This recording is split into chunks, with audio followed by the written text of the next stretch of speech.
Eh bien, bonjour à tous. Ça fait longtemps que j'ai pas pris la parole et vous allez comprendre pourquoi.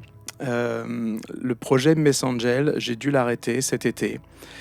Pour celles et ceux qui n'ont pas suivi, c'est entre autres une application et le fait d'aborder tout un tas de sujets autour de la gestion du deuil et de l'intérêt de s'y préparer.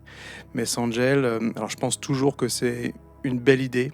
J'espère pouvoir le développer peut-être sous un autre prisme. En tout cas, je vais continuer à accompagner des personnes sur ce sujet-là et aussi sur plein d'autres. J'ai pas eu le courage de parler de la fin de la société parce que j'ai vraiment eu du mal à digérer. Ça m'a mis du temps. Ce qui m'a aidé à traverser un petit peu ce deuil parce que même arrêter un projet comme Messangel, pour moi, c'était pas juste une entreprise, ça restait un vrai projet de vie. C'est un autre deuil. J'ai perdu mon papa il y a quelques jours.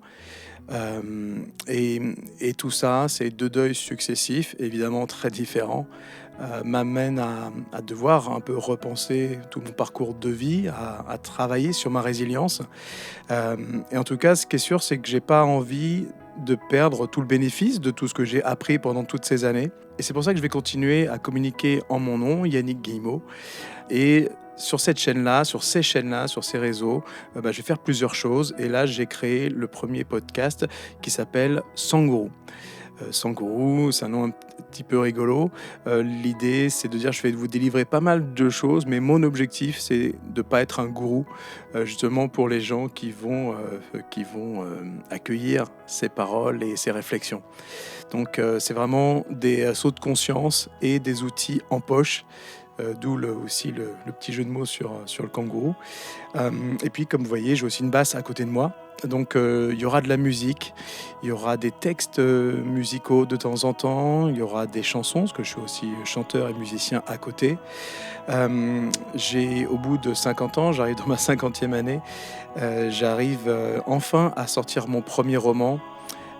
Ce qui s'appelle Dieu est un pissenlit. Donc, c'est tout un programme, c'est une réflexion et un parcours, c'est un roman initiatique, on va dire. Je vous en reparle évidemment dès que ça sort. Et puis, et aussi, j'ai la chance avec mon épouse, on est très intéressé par la Corée du Sud. On est en train de développer un projet qui s'appelle Corélink, dont je vous reparlerai aussi de temps en temps, pour celles et ceux qui ont envie de voyager puis de s'intéresser à d'autres cultures. Et la Corée du Sud est pour ça assez formidable.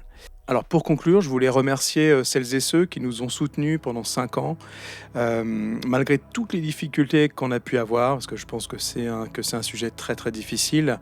En revanche, je pense toujours que c'est un sujet essentiel. Donc merci infiniment. Je reçois encore des messages privés sur ma boîte parce qu'il y a des gens qui savent que Messangel est arrêté et qui nous en veulent pas, et qui sont même tristes que ça s'arrête parce qu'ils y voyaient vraiment un bel espoir, en tout cas un joli service à proposer à nos proches. Donc restez quand même connectés, je vous reparlerai de façon de préparer ce temps-là, cette transmission émotionnelle. Je pense qu'il y aura une suite. Donc voilà, je vous dis à très bientôt.